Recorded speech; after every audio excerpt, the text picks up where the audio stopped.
Kysyimme 3 kysymystä netin ja somen käytöstä. Ensimmäinen kysymys. Mitä teet somessa?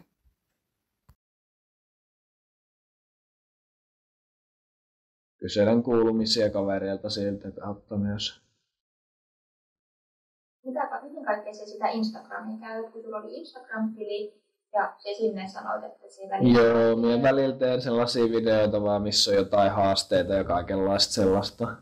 Joskus minä sitten seuraan niitä muitakin nettikanavia, mitä sieltä löytyy. Välillä minä teen sitten itsekin videoita sinne, mutta sitten harvemmin ehtii tai jaksaa, mutta joskus aina välillä tulee vähän tehtyä jotain sinnekin puolelle nettiä kanssa. Tiedonhakun käytät. Onko sulla jotain sovelluksia puhelimessa?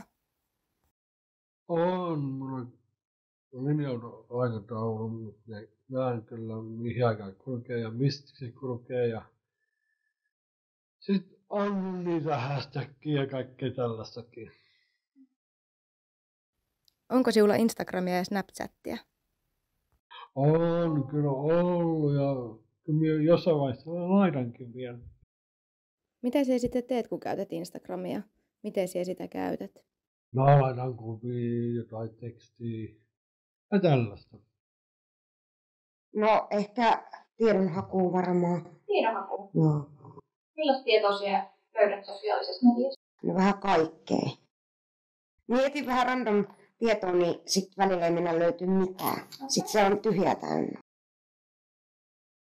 Et minulla se on se, että minun osaa oikein vissiin hakea oikealla tavalla.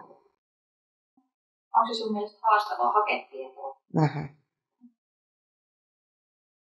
Mä katsoin, sulla on älypuhelin kumminkin siellä omista. Joo.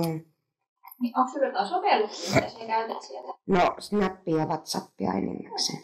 On muitakin, mutta minä käytän niitä enimmäkseen. Niin sä käytät Snappia ja Whatsappia? No kavereita kai juttelemisen. Ehkä Snappi on ykkösenä eniten. Vähän ennen kuin aloitettiin kuvaamista, niin sä kerrot, että sä teet videoita. Joo. Mutta sitten minä tykkää, että jos niinku niitä katsoo täällä, esimerkiksi täällä kattois, niin minä tykkää itse olla paikalla, että se katsotaan. Koska sitten se on just vähän semmoinen, että no niin, miten ton ja tän ja silleen ja tolleen ja mitäköhän muut sanoo sitten. No, kavereiden kanssa olemiseen ja viestittelyyn ja siellähän me on päivittäin. Joo. Onko sinulla jotain lempparisovellusta, mitä se käy? Facebook ja Instagramia. Ja sitten YouTube. YouTubesta katselet videoita. Juu, minulla on itse asiassa oma kanavakin YouTubessa. Teet sä videoita? Teen, siellä on hitsin paljon videoita. Minkä tyyppisiä ne videoita tänne on? No, vähän siellä on kaverin kanssa aika paljon ollaan tehty videoita sinne ja kaikenlaista. Muumivideoita siellä on ja... No, miltä se sosiaalisen median käyttäminen susta tuntuu? Siis sanot, että se päivittäin käytät. No, kivalta. Siellähän me käy joka päivä, niinku päivässä aika monta kertaa katsomassa, onko siellä mitään. Suoraan sanottu, mä välillä priimaan peliä pelaan. Käyn Facebookissa. Heitän läppää ihmisten kanssa. Ja kuvaan YouTube-videoita. Joo. Katoksa sä YouTubesta videoita? Katon. Joo. Elikkä sä seuraat... Mä seuraan esimerkiksi jotain tiettyä tubettajia. Ja katon välillä keikkoja, näitä pelikanssin niinku perinteisiä lahtelaisen jääkiekon kuulumisia, niin sanottuna. Hyvä. Mitä sitten, pidätkö sä yhteyttä sosiaalisessa mediassa? Kyllä mä pidän kavereihin yhteyttä. WhatsAppin, Messengerin, kaikkia. Välillä roittelenkin kavereille niitä kautta. Joo. Toinen kysymys. Mitä haasteita olet kohdannut somen käytössä? Varmaan ehkä se, että joskus niin videot on semmosia vähän vaikeita selkoisia jotkut. Jossain tarvii niinku apua vähän muiltakin, että kysyy vähän mitä pitäisi tehdä ja tälleen. Et tietää mitä tekee niinku videolla sit kun se on valmis tuote, video. Eli se videon tekeminen tuntuu vaikealta. Joo. Myös tuntuu joskus, että minä tarvitsin siihen vähän apua enemmän. Joo, no. Silleen, tiedät kyllä, että sais vähän niinku apua siihen videon tekemiseen just. Silleen, koostaisi sen niinku oikein ja tälleen. Sais sitten joku klipin vaikka siitä, niin se olisi kiva. Tuntuuko siinä joku asia sellaiselta vaikealta tai haastavalta? Väliä sitten huomaa tekee sen homman, mikä on vähän vaikeaa. Se oppii sitten tekemään sen. Harjoittelee, niin oppii. Totta. Mutta minulla on välillä ongelma, että vaikka minä teen sen videon, niin jostain kumman syystä minä tein eilen videon. Ja se lopussa niin oli pätkässyt jostain vissiin. Että myös tuntuu, että joko se yksi klippi oli mennyt väärää kohtaa, tai sitten se oli vaan, että siitä puuttui joku pätkä tai mitä tapahtui. Millä sovelluksilla niitä käytetään? Minä käytän CapCutia ja välillä sitten, minä löysin jonkun ihme sovelluksen, mikä on joku Filmora, mikä on vähän samantyyppinen kuin se CapCut. Minä käytän vähän sekä, että kumpi välillä toimii. Kun minulla ei enää, minun toisessa puhelimessa ei toimi enää CapCut. Aina kun minä yritän videoita laittaa, niin se kaataa sen pois. Tuntuuko jotkut muut asiat vaikealta kuin se YouTube-kommenttikenttä? No ei se nyt niin.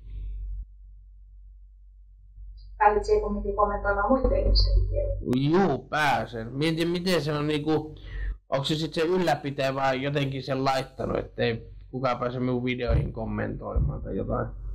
Haluaisitko, että sun videoihin saataisiin kommentoimaan? Että sitten sais paremmin niinku sisältöä, että mitä ne katsojat haluaa, minkälaisia videoita.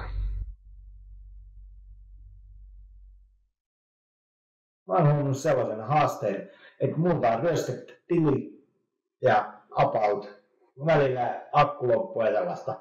Joo, eli Niitä on niitä veikkikäyttäjiäkin löytyy.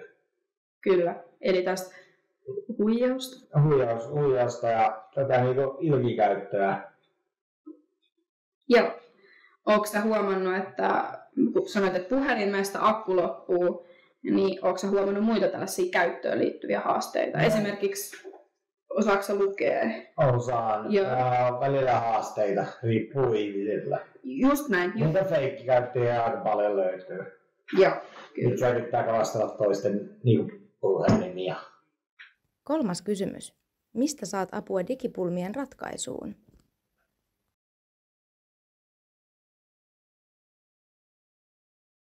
Tiedä oikein, ehkä perheestä tai jostain muualta, kavereilta. En tiedä, ehkä jostain täältä kavereiltakin voi kysyä apua välillä. Ja kaveritkin voi auttaa sit niissä. Ehkä minulta. Siellä netissä, kun ihmiset toimii, niin onko sellaisia hyviä sääntöjä, miten siellä netissä toimiminen olisi kaikille kivempaa? Käyttää vain järkeä ja aivoja. Se on se pääasia kyllä. Tähän minä en voi sanoa mitään muuta. Jokaisella on aivot kesken, niin kuin osaa sen verran niin kuin sanoa, mikä on totta tai mikä ei. Digitaidot, että siellä moneen käytät sitä sosiaalista mediaa, niin mistä sä oot oppinut näitä taitoja vai oot se itse ihan vaan harjoitellut ja kokeillut? No, täältä me itse digiryhmästä. Täältä saa kaikki hyvää neuvot ja näin. Mitä on aika tärkeä sulle kanssa? On. Miten jos on joku tämmöinen uusi sovellus tai uusi asia, niin lähdet siihen kuin rohkeasti kokeilemaan uusia asioita? No en. Pitää apua siihen, miten se. Jos joku uusi sovellus tai asia, niin en mie. Siihen tarvii kyllä apua ja neuvoja. Ettei me itse suinpäin kokeilemaan sitä. Kun ei sitä tiedä, onko siinä minkälaisia, onko siinä virus tai joku. Se pitää ottaa huomioon. Kuka sua auttaa digilaitteiden käytössä? No, esimerkiksi täällä olevat ohjaajat. Ohjaajat, sitten aina voi kysyä ystäviltä apua, kenellä on sama ongelma. Joo. Tosi hyvä. Täydellistä.